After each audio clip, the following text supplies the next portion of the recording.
Okay, here's one video about factoring polynomials. There will be, I hope to make a few, because there's lots of different paths to victory and lots of different things to look out for.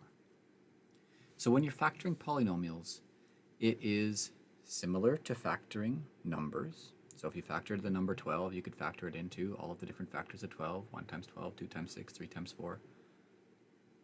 Or we could think of it as the reverse of multiplying monomials or binomials or trinomials. What two monomials or binomials or trinomials or whatever can multiply together to make that polynomial. So the concepts you need to keep in mind are factoring and common factors. So one thing you should always try when you're dealing with polynomials is looking for the greatest common factor, or at the very least, if you don't get the greatest one, a common factor. So I'm going to put the g back in there, but if you don't find the greatest one, at least you can start by finding a common factor.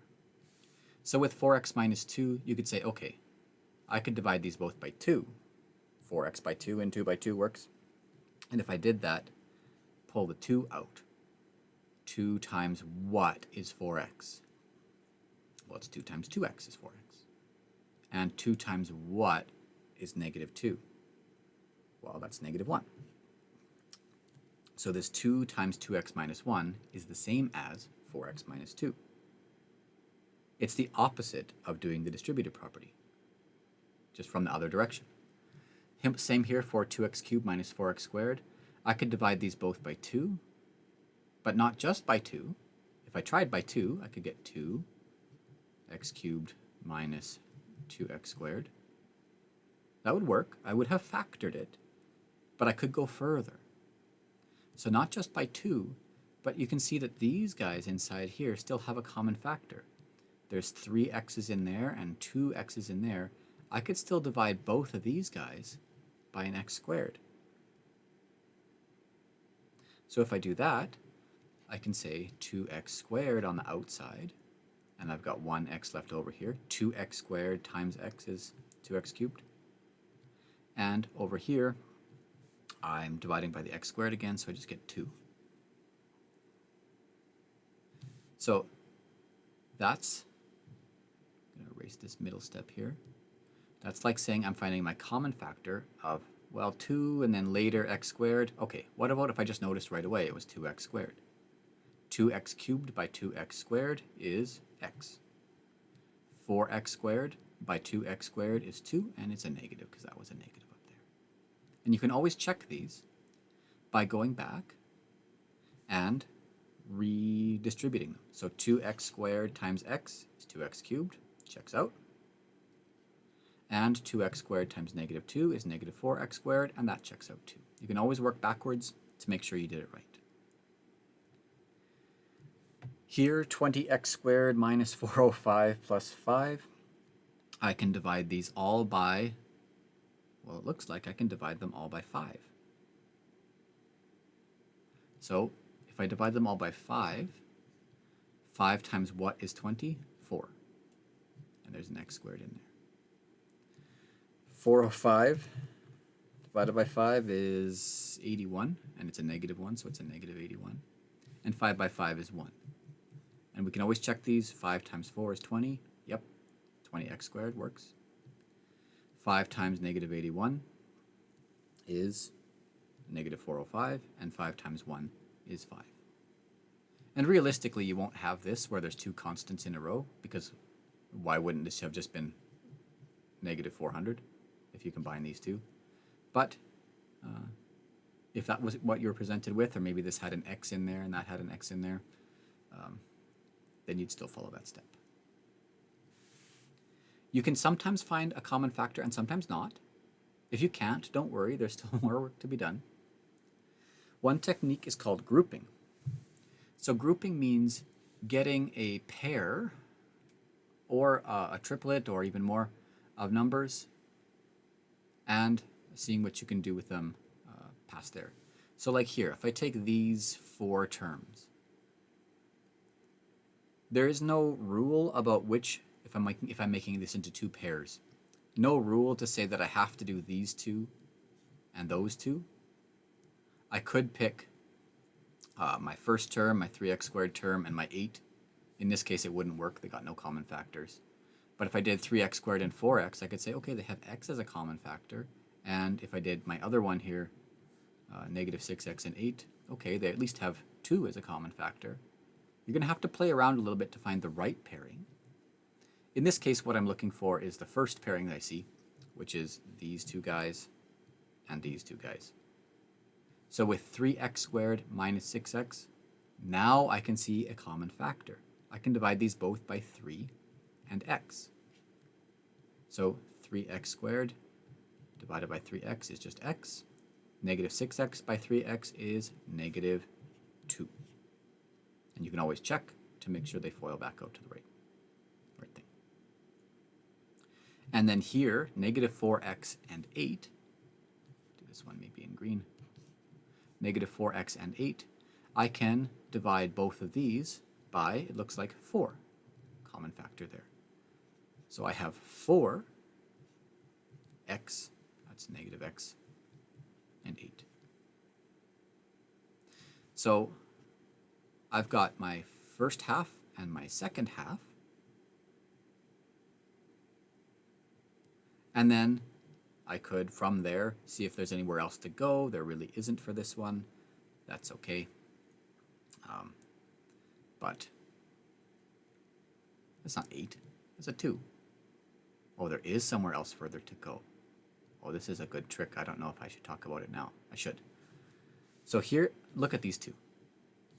X minus 2 and x plus 2. I'm trying to highlight on a black background. Works real good. These two are so close to each other, right? X minus 2 and negative x plus 2. If you're ever in a situation where you've got two terms that really look like they're the same, try this trick. Instead of dividing by positive 4, what if I divided by negative 4? Then I would get negative 4x divided by negative 4 is positive x. 8 divided by negative 4 is negative 2. And now I've got negative 2 and negative 2, so x minus 2, x minus 2. And that's something that's cool, that's where we'll be looking for later. And the trick for this one is you write x minus 2 as one of your pairs of factors, and 3x and negative 4 as your other set of factors. And this is the nicest factoring version we can get of our original problem here.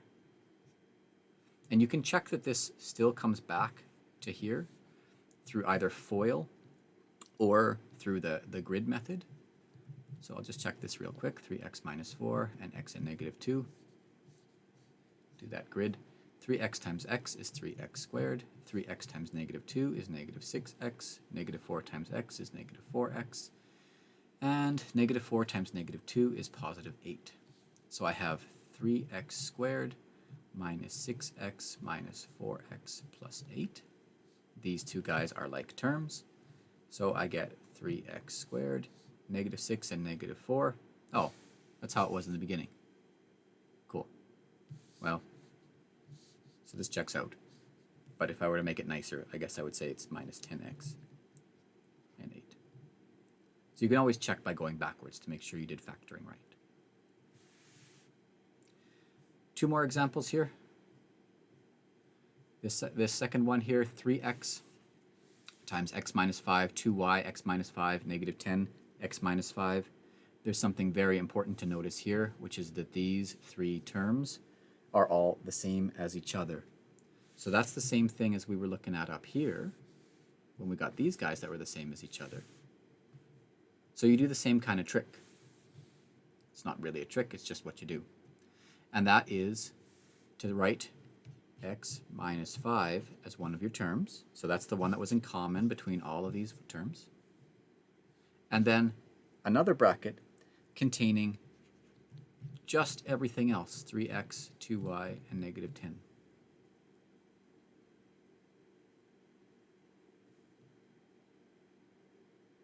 So this is a factored version of, so this is our start, and this is a factored version of that. So that's something to watch out for.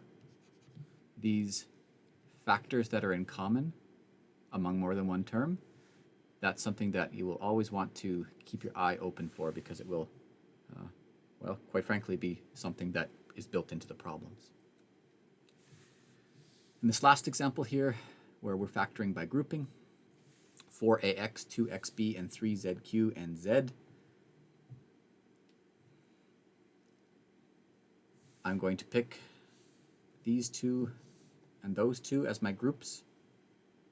In the two examples we've had here, they've been like that, the first two and the second two. They don't have to be like that. It could have been that I had my z here and my, what was it?